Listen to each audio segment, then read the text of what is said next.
Welcome to Meet the Author, where you can join in on insightful conversations with best-selling and award-winning indie published authors. Your hosts today are Rob and Joan, who themselves are indie published authors, book publicists, and paranormal investigators with Tampa Bay Spirits, based in Tampa Bay, Florida. Thanks for dropping by. And now, on with the show. Hi, I'm Rob. And I'm Joan. We're really glad that you're in the audience tonight, whether you're watching us live or if you're watching us later, either the recorded podcast or the recorded audio. We're really glad that you decided to join us. Well, hello. Chris Chrisman says, Hey, Chris. Good evening, Rob and Joan. Hey, Chris, good to see you. George Dismuke says, Yay. Updates complete. I'm here. Yay. Sliding into home. He's here. His computer was updating right when we were about to go on the air. Marjorie Deering, hello, Rob and Joan. Happy Wednesday. Yes. And Joy York says, good evening. Hello, Joy. Good evening. And Paul Hollis says, hi, everyone. Hello. Hi, Paul. Connie Cleary. Hello, Connie. Hi, Glad Connie. that you can make it. Holy Joe Conjul says, hi, Joe. Rob and Joan. Hello. Gosh. You all got here very early and on time tonight. This is great. Chris Good to see Chrisman everybody. says the gang is all here. LOL. That's that's for for sure. We just need Paul John. What's his name from? Paul Rushworth Brown. Paul Rushworth Yes. Brown. From down under. Yeah, I'm so great with names. You know that. Okay. Yeah. Joe Conjul says full house, and Connie Cleary says hey to Chris and Joe. Okay. So we have a hurricane going by us in the Gulf. And it's already started.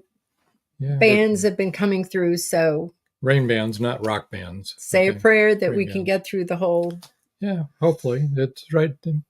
Not too bad right now. It didn't look bad on the radar, so I think we'll be okay during this. Yeah, because we have a really great guest on We whose sure do. book just launched tonight. One of the books we'll be talking about, which today. So that's really, really cool. Yeah. So, okay. A couple reminders. Thursdays, tomorrow night, WDJYFM.com. That's 99.1 FM in Atlanta for those with FM radios that want to listen to it. Joseph Lewis episode is on 9 p.m. Eastern time in the Atlanta area. Then episode Rewind is on this coming Saturday is going to be Cheryl Carpinello, her episode, and that's the 28th of September. And then this coming Wednesday, next Wednesday, we're going to chat again with Joseph Carabas about the shaman, and he's got a new book that's coming out. So that's next Wednesday? October 2nd. Yeah. So Well, he's always fun. He's a funny guy, right? Yeah, he's funny and he knows things.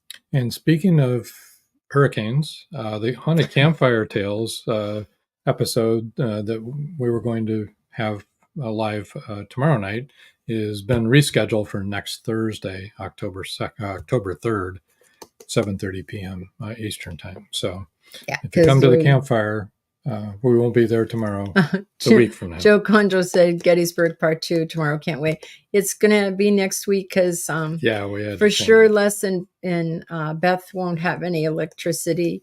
And we may not have electricity. We have to, we're going to be evacuating tomorrow morning. Right.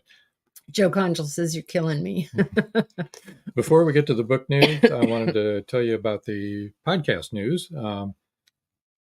Our audio downloads have just surpassed 96,000 downloads. 96,000. That's just like, the top 6 countries, of course, the U.S., we're carrying 68%. But the other balance, number 6 is Thailand, Number 5 is India. Number 4 is Australia. Number 3 is Nigeria. And number 2 is Bangladesh. So we're getting out there, folks. So Joe says meeting same night next week. Yes. Thursday night next week, same time. We changed the event on Facebook, so you can find it there. Yeah. And Chris Christman says, wow, about how many downloads. I know it's really crazy. Yeah. Paul Hollis says, congrats on the downloads. Joy York said, congratulations. Joe Conjal said, never mind, wrong day. And Chris Christman said, amazing. Well done, guys. Yes, well, it it's is. The authors that are all interesting enough makes the show interesting. And it's our audience. And I know I've said that before, but you guys, you make the show. That's what makes our show so good, is because of you guys. And speaking of the show, on to book news. Book news. Magnolia Bluff Crime Chronicles, book number 28 is now available by Richard Schwint. For Boys Who Struggle with Darkness is the name of this one. We find out about more murders in Magnolia Bluff, Texas. And then, speaking of Texas, look what came in the mail the other day. Song of San Leon by George Dismukes. See the beautiful copy there. Nice stairway in front there. It figures very well in that book. And the big news on that of Song of San Leon, not only is it a good story, it's been made into a screenplay already as we speak. It's already a screenplay, and it's going to be produced as a movie. Yes, a movie. That's what I said. And who wrote the screenplay? The screenplay was written by none other than Paul Hollis. Good job, Paul. Good job, Paul. George is quite happy with it. Yeah. So we can't wait to We're excited. See what happens there. So Paul is going to be one of the producers of the movie, or the producer. So that's kind of cool. Yep, that's fun. Chris Christman said the chat is where it's at. Connie Cleary said congratulations. And Chris Christman said nice cover, George Dismukes. Yeah. Okay. Is that all our news? That was a lot. I know. It's a lot more than I thought. And it was pretty exciting news. It was pretty cool. All of it was good. The hurricane wasn't exciting or fun, but no. George's news was exciting. Joe Conjal says, congrats, Richard, George, and Paul. That's almost the Beatles. Yeah, great job, Paul and George. Joy Yorkson. Yeah, it is. It's really, really awesome. It's exciting. Okay, well, before we use up any more of our guest time, let's bring her on. She's being very patient back there, tapping her foot in the green room. She is not. Yeah, we don't even have any drinks or anything in the green room, but just bring her on stage. I want to introduce Ruth F. Stevens. Hi, Ruth. Hi, Rob and Joan. Welcome to Crazy Town. Yes, thank you. Sorry about your hurricane. We don't have to worry about that in California. We just have earthquakes and wildfires. That's right, and you've had plenty of those lately. You've had a lot lately. I mean, as you know, our daughter lives out there in Orange County, and it's just been one little earthquake after another, and like you said, wildfires. And yes. Yeah. Paul Hollis says, hi, Ruth. Welcome. Thank you. I'm excited. And Chris Christman said, my first thought was, where's Ringo? When Joe Conjal said, congrats, Richard, George, and Paul. Yeah. Funny group. Funny audience. So how are you doing this afternoon? It's this afternoon where you are. It's evening where we are. That's right. It's still afternoon. Too early to drink. Oh, it's not. It's 7:10 here, so you're good. But I'm doing fine. Very excited because tomorrow is my official launch day, and it's been a long time coming. And I think most authors say that these books don't just happen overnight. That's true. Thank you. That is so true. Oh, I thought it was tonight, but it's tomorrow. So this is the eve of your launch. Yeah, it's close. Happy launch eve. Yes. Yeah. That's time to start celebrating. certainly. Paul Hollis says, "Hi, Ruth, and welcome." I might have already read that. And Chris Chrisman said, "Happy book launch, Ruth, and welcome." Yeah, I know. It's always you. fun. Yes, it is. Although my debut novel, which launched a few years ago, it was really different. It was still the pandemic, and nobody was having events or getting together. Or there it is, stage 7 for those who can see it. Mhm. It was a very different feeling, because Yeah, yeah, yeah. It was pretty hard during that time to get too excited about anything, wasn't it? yeah, yeah, I it mean, was. especially your first book, you want to, I mean, when you get the first copy or your first paperback and you hold it, there's nothing like that, right? It's so great, even if it is in the middle of a pandemic. Yeah, yeah. Yeah. It's a great feeling for It sure. is. Mhm. It's a huge accomplishment, and then you hold that book and you're like, "Whoa, I wrote that." That's pretty cool. Yeah, yeah. And my new publisher is so efficient that I got my first copy, about 4 months ahead. So I've had a lot of time to hold it in my hand and That's say, cool. Yeah. yeah, this is real. Mhm. Joe Conjal said, "With the time difference, you're almost right, Joan. LOL." Yeah. So, can you tell us a little bit about yourself and how you got started writing? Sure. Well, I grew up in the Northeast in Rhode Island and then later lived in New York. But I've kind of always been a writer. When I was a little kid, I taught myself how to type, and I would write stories and uh, poems and even newsletters where I interviewed my older brother Peter. And so I think that was good training for what eventually became a career in public relations and advertising, mainly PR.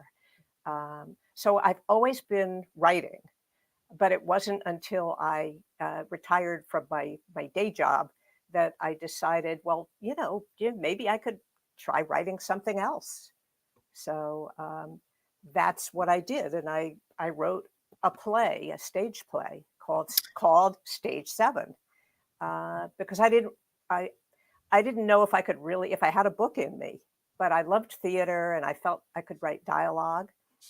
And the play got produced by a community theater and 4 performances.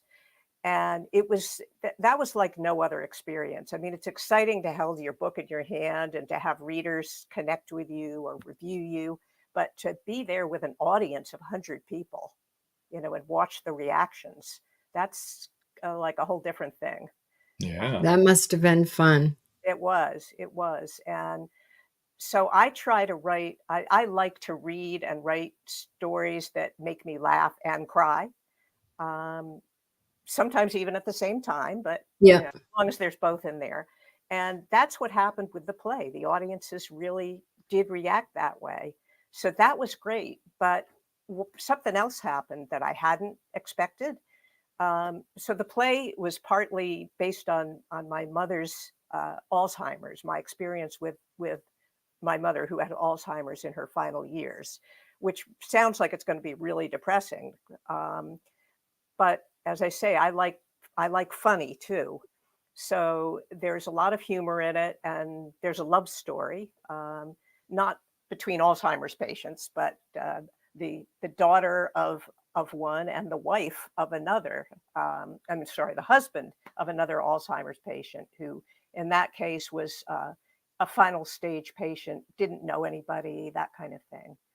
And so a woman came up to me from the audience after the performance, and she said I wasn't going to come because I lost my husband a few months ago to Alzheimer's. Oh, I thought it would be too depressing.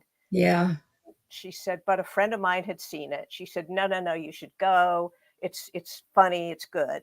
And she said, I'm really glad I came because your play gave me permission to move ahead with my life. Wow. Yeah. So Wow. yes, that was my reaction exactly, It's Joan. powerful.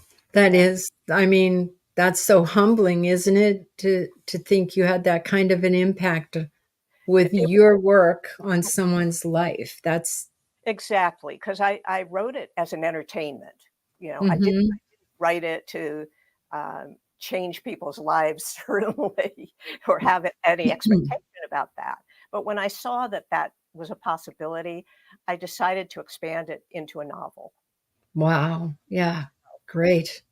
So that's where stage 7, the book, Yeah. Came from. Mhm. That's really amazing. You can't get a greater compliment than that. That's right. That's right. And I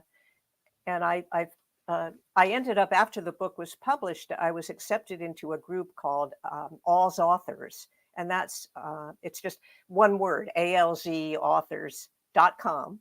It's a nonprofit organization, and it's a compendium of books and blogs and resources about Alzheimer's and dementia. And it's all kinds of stuff. It's fiction, memoirs, caregiver guides, all that kind of thing. And it's really a great resource for anybody who's dealing with dementia issues and needs information. It's also something that any writer who's writing anything about dementia should be aware of it as well. Right, good resource for them too. Yeah. Sure. Yeah. So I've been volunteering for them as a fiction editor in their acquisitions team. That's great. So it's rewarding, and there are a lot of great books in the collection. Yeah, I'm sure that there are a lot of help books for both sides. I think we've got a comment here. Oh, Chris Chrisman said, "I wish I had known about that 2 years ago with my mom." Yeah. I wish I had known about it 10 years ago with mine, but they were just getting started then. But yeah, and people find it very helpful, very comforting. Oh, yeah. And I'm sure then you're able to connect with other people that are going through the same thing, and that's always so helpful. Yep. Because exactly. really, when you talk with people that are going through the same thing, some people may have been dealing with it longer, some people less, and you can all kind of help each other, and they might have hints on how to approach things. And I don't care what you're dealing with. It's always good to have a group that understands what you're going through. You know what I mean? Yeah, that's exactly right. Yeah, and very helpful. And we'll get your website out there later, but there is a link on your website, right, to AlzAuthors? There is. It's on my author page of my website. Okay, great. We can talk about that then, but I wanted to make sure everybody knew that. Okay, cool. Yep. So that was your first foray into writing a book, was after you had written a play, which you kind of did it, the opposite of what some people would do. Yeah. I usually start with the book, and then it's the screenplay. Exactly. Yeah. So, but that's really awesome. So then you wrote stage 7, and is that what sparked your interest in going further and writing another book? Did you enjoy writing a book that much, or I did. Once I found out I could actually do it, I had another idea, and it was a much lighter book, a different kind of idea. And so that's where we got to my year of casual acquaintances. So the premise of this book is it's a 50-year-old woman who's recently divorced. So she's middle-aged, but she's very fit. She's very young looking, and she's bitter because her husband has left her for another woman. So she decides she's just cutting herself off from everything in her past life, and she's going to start over and just have a lot fun, no commitments. And she joins a new gym and sets herself up in a nice new apartment by the ocean. It's set in coastal Los Angeles, which is where I live, in a nice area. So I think people here are going to enjoy it. But anyway, so she's determined that her life is going to be commitment free and fun. Of course, life doesn't always work out that way, which you'll find as she goes along. But I almost started with the title, and the the format, the structure of the book came from the title. My Year of Casual Acquaintances. It's episodic, and it's divided into months, and every month she takes up with a different acquaintance. I mean, some are romantic, some are platonic. One's a little boy, one is a dog. So mix. And so each month is kind of its own story, but at the same time, there's this overriding arc of what happens to her. Mar is her name. What happens to her during this course of her first year of divorced life. So. Well, Chris Chrisman says that's a boss cover, and Joe Conjal says the cover portrays fun, which it does. And I see that it's time for us to... I say it's time for commercials. Commercials. A few commercials. We need to take our first commercial break. I talked over Ruth a little bit there, but she said thank you to both of you, Chris and Joe. Yes. Okay, so we're going to take our first commercial break, and when we come back, we got a lot more to talk about. We do. Don't go away, folks. This novel, set against the backdrop of the English Civil War, explores love and survival amidst the chaos of war. It combines historical events with personal narratives, highlighting the impact of conflict on individuals and families. England, 1642. When bloody civil war breaks out between the king and parliament, families and communities are driven by different allegiances. Red Winter Journey is a sweeping tale of adventure and loss, sacrifice and love, with a unique and unforgettable story of a mother's love for her son at its heart. A historic journey of twists, turns, and a dash of spirited passion. I finished reading the book a couple of days ago. It was a great read. The plot was indeed compelling, and I loved the conclusion. What I particularly enjoy in Paul's novels is his vivid recounting of historical details as to the social and cultural sides at the time. His characters are very likable and relatable. It's 1919, and Eric Laska returns from the war in Europe. Two new enemies await him in the small, coal-mining town he calls home. One is a threat to his relationship with Rebecca, the love of his life. The other, a bloodthirsty beast, is stalking the mining town residents. The townspeople suspect Eric of one of the killings. An old man and Rebecca's 11-year-old sister have seen the beast, but only Eric believes their story. To protect the town and clear his name, he's forced to prove the werewolf exists. Available on Amazon. The Horror Within by Marjorie Swift Doring. Many secrets are hidden within the darkness of the jungle. Now comes part 4 in the Jaguar series by retired Hollywood scriptwriter George Dismukes. In this saga, Brandon, Andrea, and Naja, the Black Jaguar, go deep into the Mato Grosso jungle on a mission to rescue 2 kidnapped children. During their journey, they encounter many dangers, including Yanomami Indians, bent on revenge for the murder of one of their warriors. Return of the Jaguar is book 4 in the Jaguar series, starting with 2 faces of the Jaguar, the Lost City, and the Jaguar's Quest. All 4 are available on Amazon, Barnes & Noble, and other bookseller websites worldwide. Return of the Jaguar is a must-read.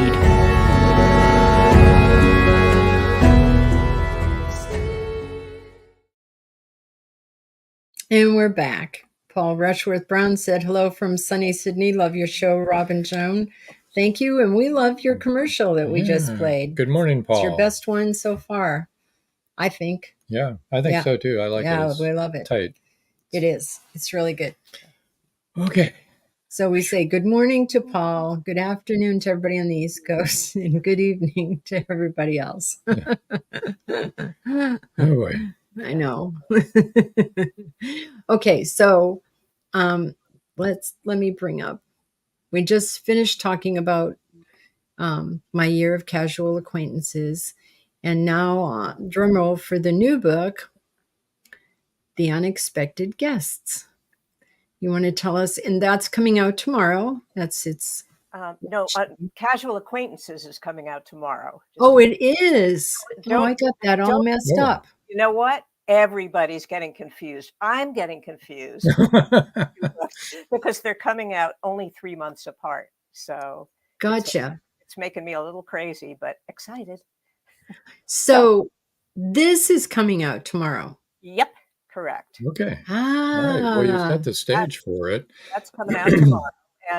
And if I can go back a second to before the commercial break, the comments about the cover being fun and light, and that it portrayed fun. Yeah.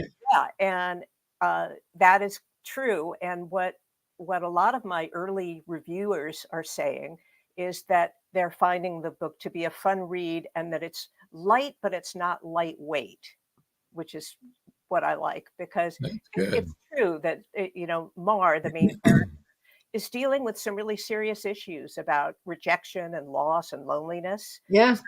So the characters are fairly complex, or several of them are. So Mhm. it has some depth, but it's also, people are finding it to be a fun read. Yeah. So, And like you said, it's an arc of her journey through that year.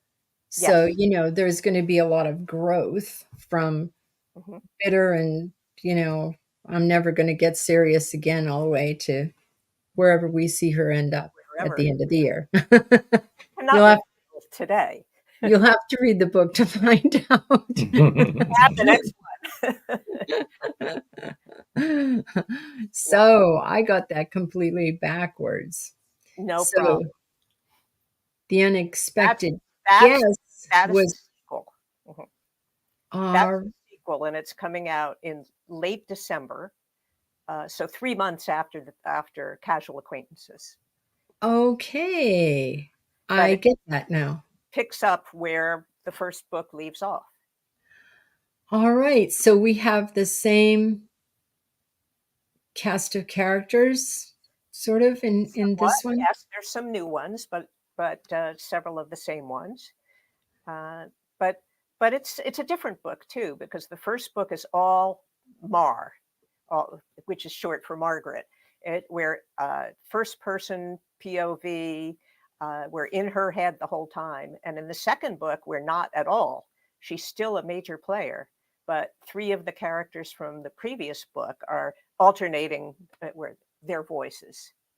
So Okay. And so when they're, okay, I want that, this is interesting. So what I want to find out is, was this unexpected guest, this one, was that also written in first person, but first person for 3 different people, or was it third person omniscient?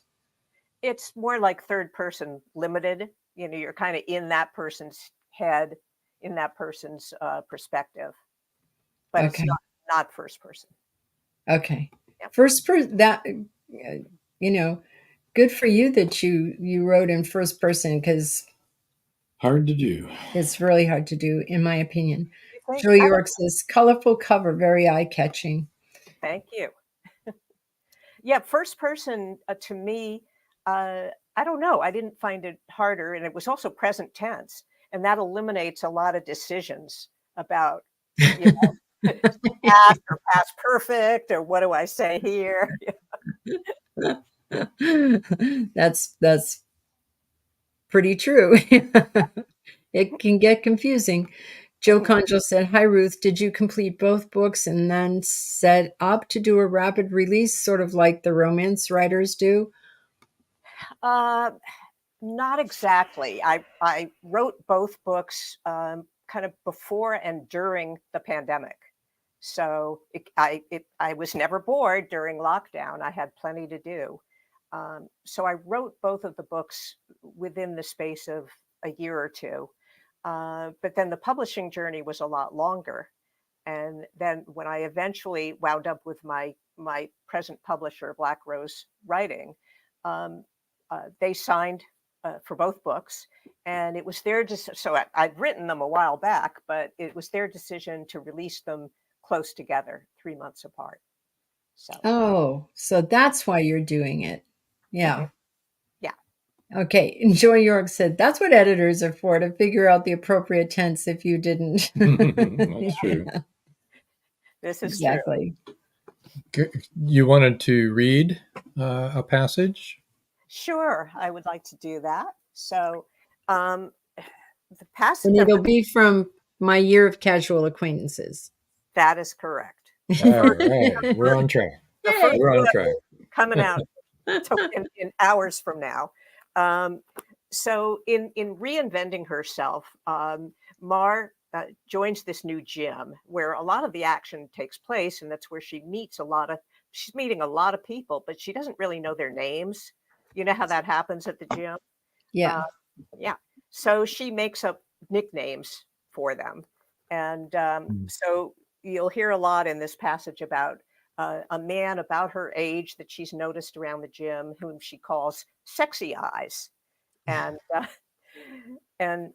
she also in this passage mentions Henry, that's the ex-husband, and Alice is his new girlfriend, the woman that he left her for. So she's trying out a new yoga class, and that's where I'll pick up. As I enter the yoga studio, Sexy Eyes is walking in front of me, carrying his rolled up purple yoga mat. Uh-oh, are we expected to provide our own mats?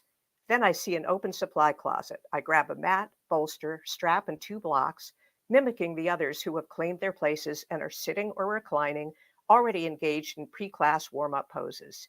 Sexy Eyes rolls out his mat and settles into a spot in the front row, and I position myself behind him. Marlene, the teacher, enters a few minutes later. Namaste, everyone, she says as she sweeps across the room, all lightness and grace. I thought namaste was something people said at the conclusion of a class, but apparently you can use it to mean hello or goodbye, like aloha or shalom. She instructs the class to start in a cross-legged seated pose and tells us to place our hands in a position that sounds something like Angelina Jolie. Then she repeats the phrase, and I now understand it to be Anjali Mudra, which describes the simple gesture of pressing your palms together in front of the heart. What follows is a succession of poses that Marlene calls out in rapid-fire Sanskrit.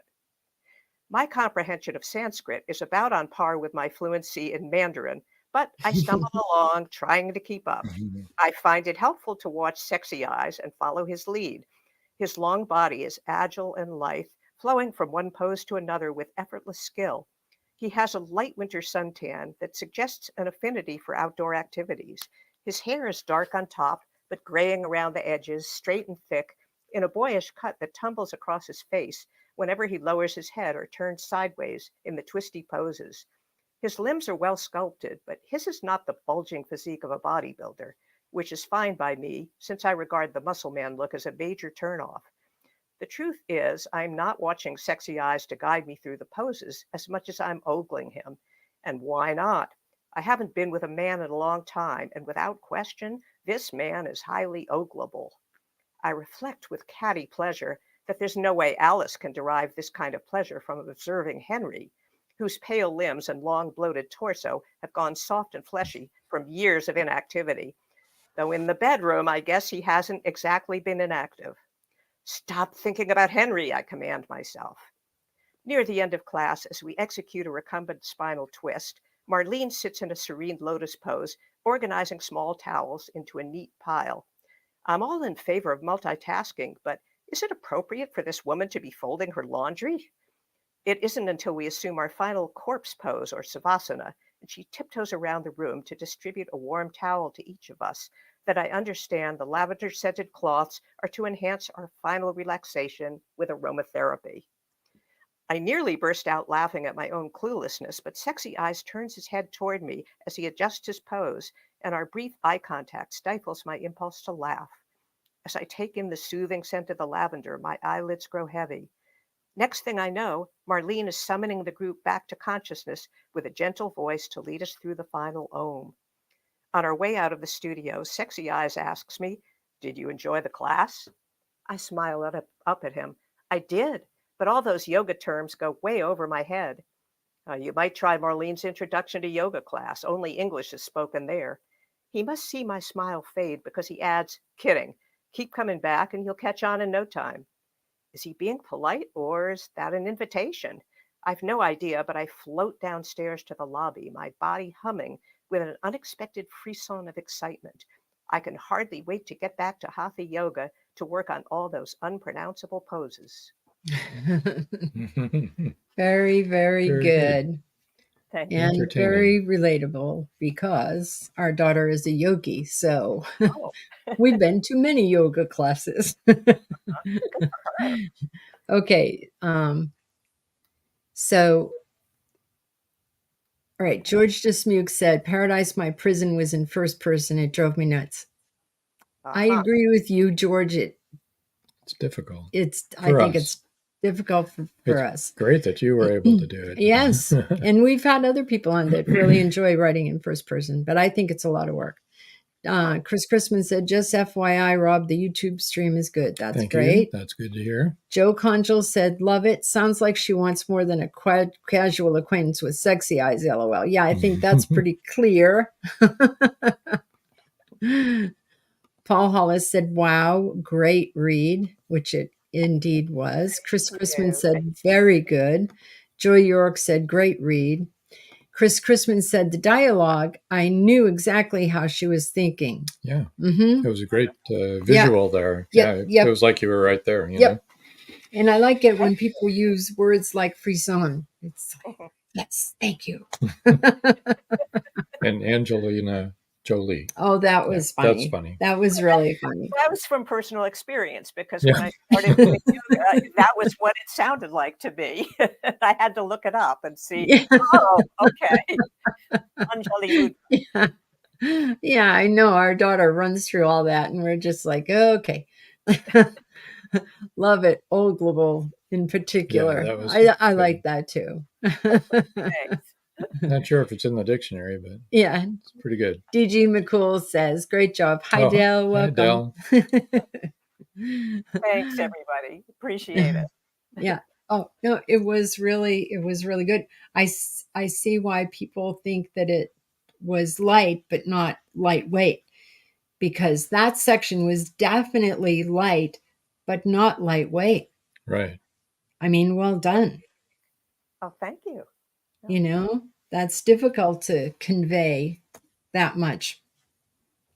And you did. You conveyed it all. You could see the yoga room. You can understand the Angelina Jolie.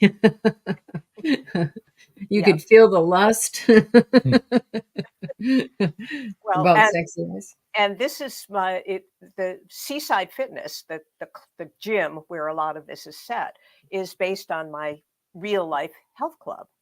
And so, which is called the Bay Club Redondo Beach. And shout out to them. They are hosting the launch party on Sunday. Oh, that's great. That's awesome. That is great. That's awesome. And they have yoga classes there, I assume. Oh, yes. Yes, they do. That's where you met Angelina Jolie. Right.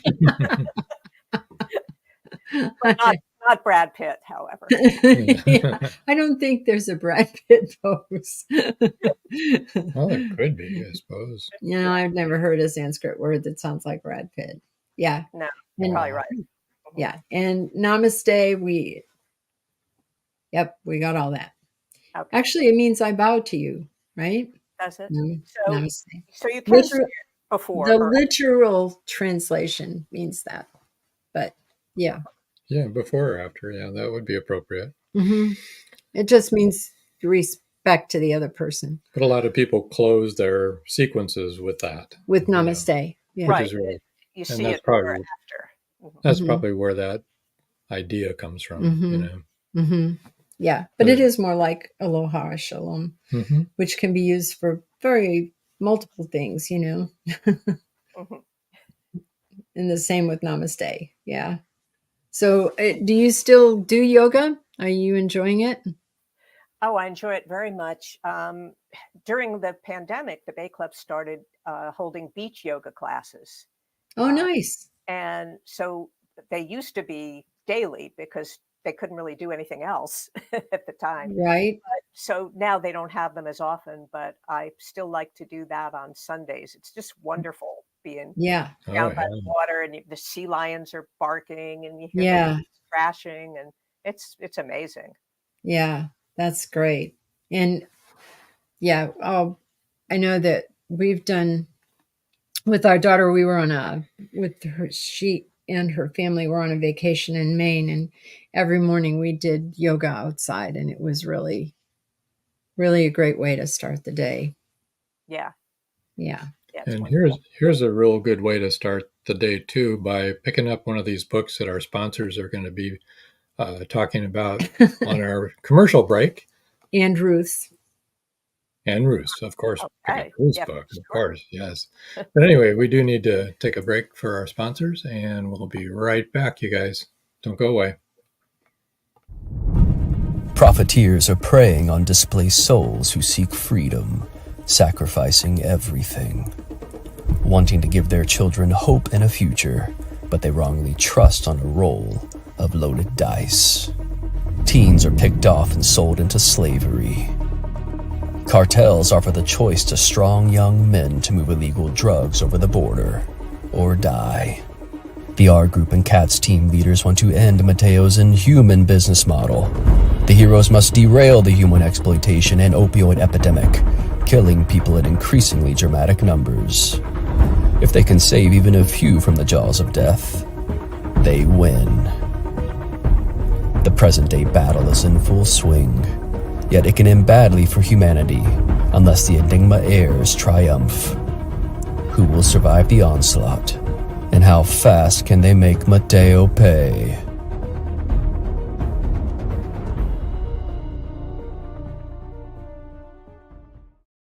Have you wanted to publish your story? Have you thought about self-publishing?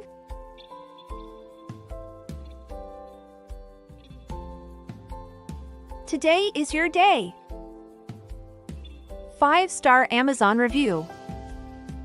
Self-publish your ebook on Amazon for free in 2024. This ebook is available on Amazon by Becca L. Jones.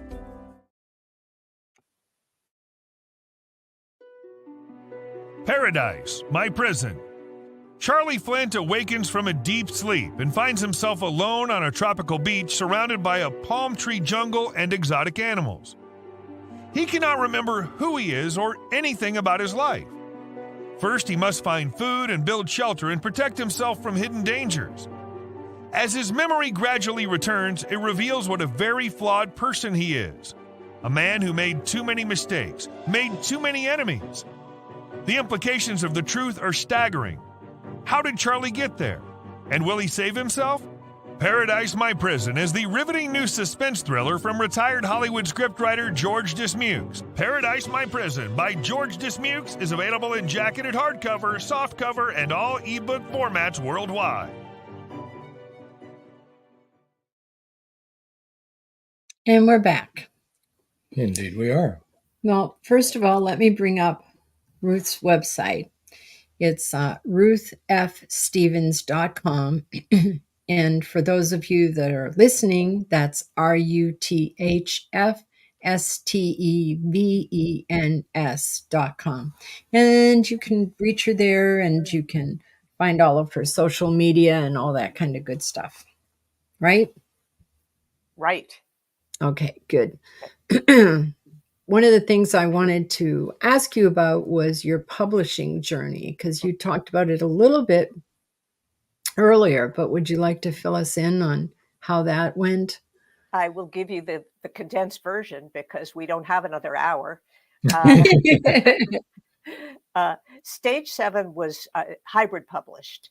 After a long attempt to find an agent, then I got an agent, then that didn't work out. But so I was antsy to get the book out, but did not want to, go through the learning curve of self-publishing. So I went with a hybrid publisher. But for the next books, starting with Casual Acquaintances, I started querying small presses, small indie publishers. And I signed a contract with a publisher called Touchpoint Press. And that, for several months, everything was on track. They assigned an editor who was very good, had a great experience with that. She was really helpful. And then the galley was supposed to be out ready by March. And this is March of now a year and a half ago. And it kept getting delayed and delayed and delayed. And we had a publication date. They'd given me a date of the following October, 2023. And after a while, it became clear that they weren't doing anything. Nothing was happening on the book. And I started getting in touch with a lot of other authors from Touchpoint, and they were in the same boat. And the people who were their published authors were no longer getting their royalty checks. So, yeah, so it was, and we later found out that the editors and formatters and those people weren't getting paid either. So, yeah, so it was really kind of a nightmare. But in my case, my contract stated that if they didn't publish the book within 18 months, that the rights reverted to me. And that's what happened. So I was one of the lucky ones. Yeah.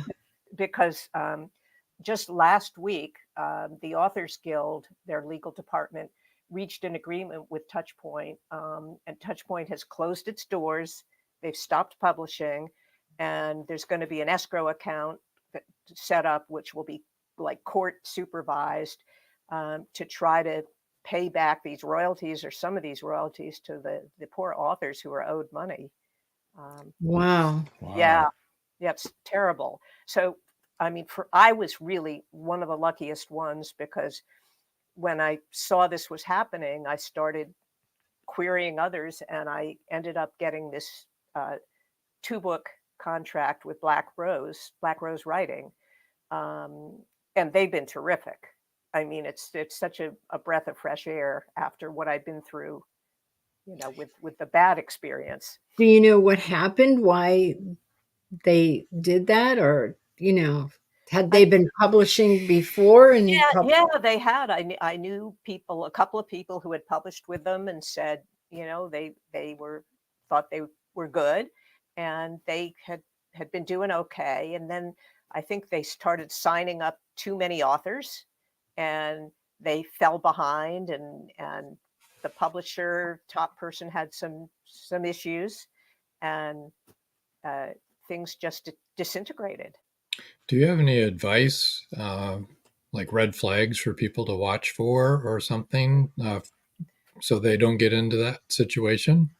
Well, what I would say is, like I say, I went on the advice of a couple of people who had published with them.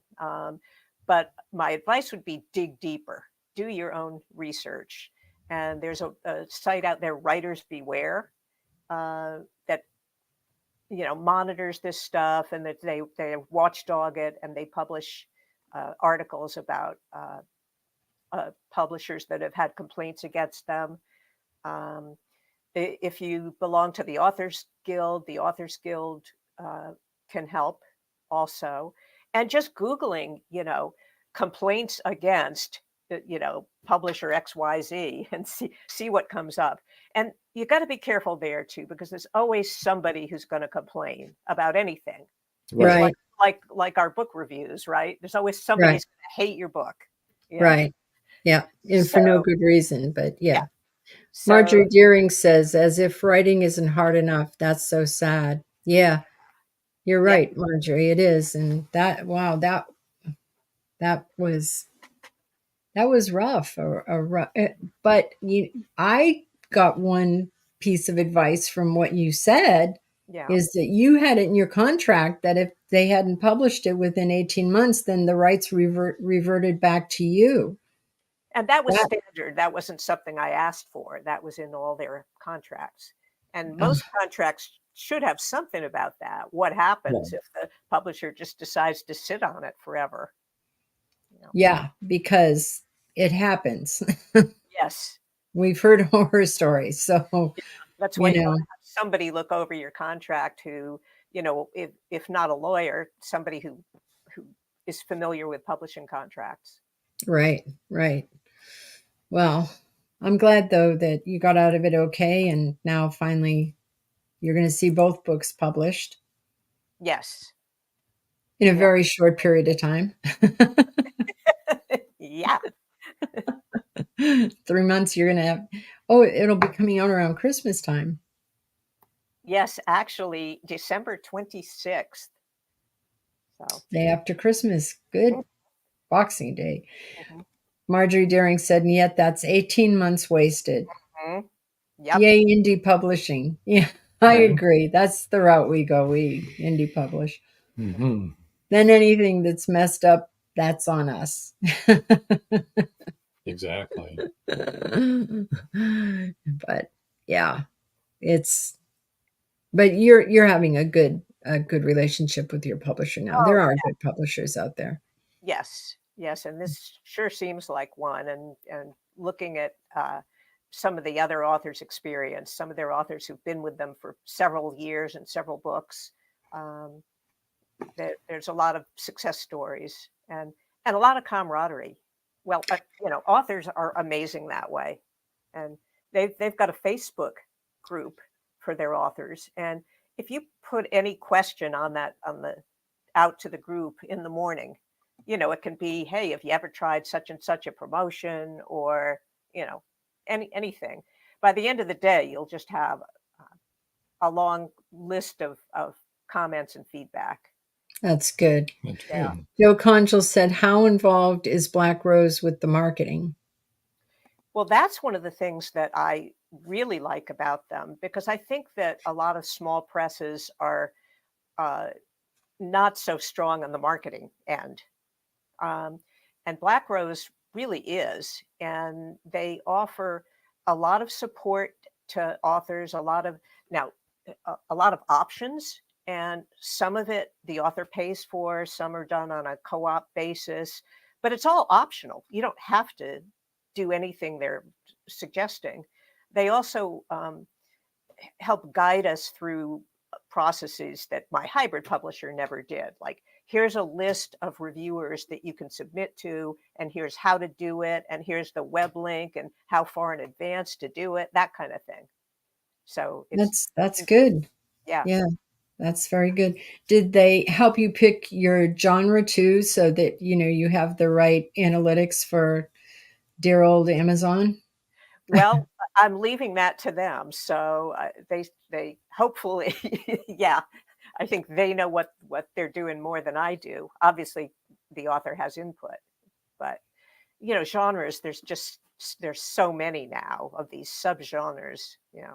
Mm-hmm. And you have to have multiple subgenres if you want to get your book up there in Amazon. The algorithm. Yeah. The algorithms are crazy, and they change every 3 months.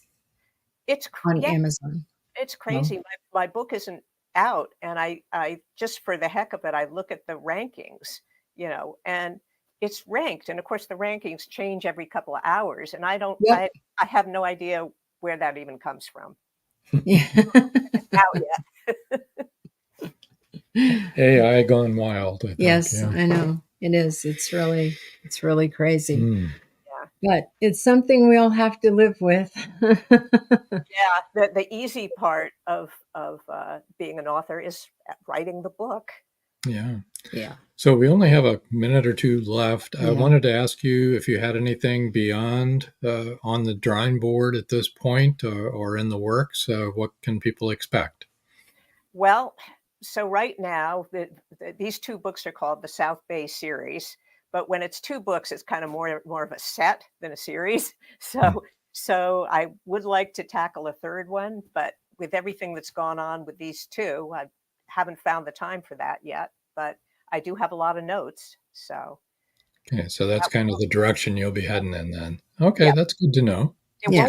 It won't be out in 3 months, I can tell you that. I don't think maybe we can look for it next year. Yeah, maybe next year, right? Yeah, or sometime like that. Yeah. Mm-hmm. Yeah, it just depends on how fast you can get it out and how well your creative juices are going. Some books go really fast. You can write them really fast, and some books not so much. It's the first drafts that go fast for me. It's the revisions that take much Oh, longer. the revisions take forever. And by the time you're done with all the revisions, you're sorry you wrote the book in the first place and you're That's sick right. of reading it. It's Well, like, I actually like revising, but I guess I'm weird. I like revisions and I like first person. So Yeah.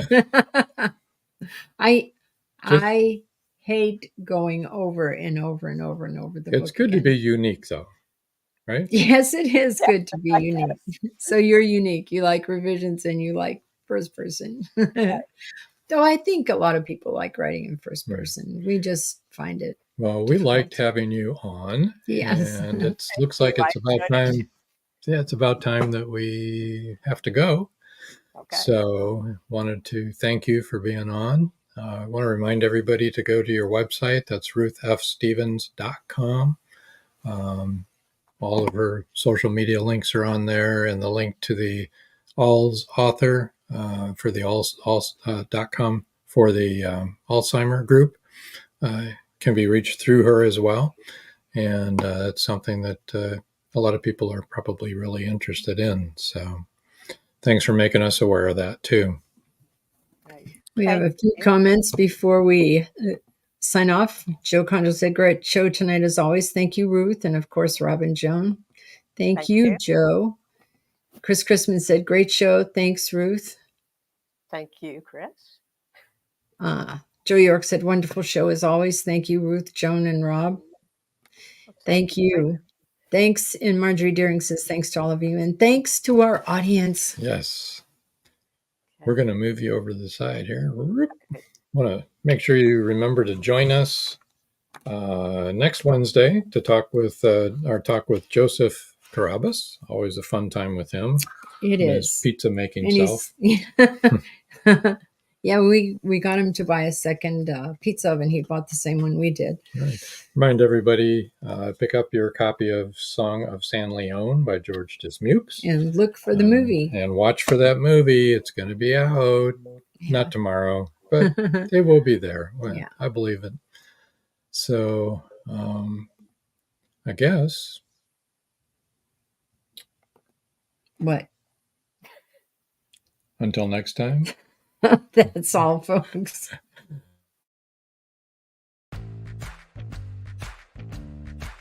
Live every Wednesday, your Voice of Indie hosts Beam Weeks and Stephen Gees welcome authors, musicians, publishing industry pros, artists, and assorted creative guests for an exciting interactive hour. Call in during the show or post questions and comments on Twitter for responses in real time.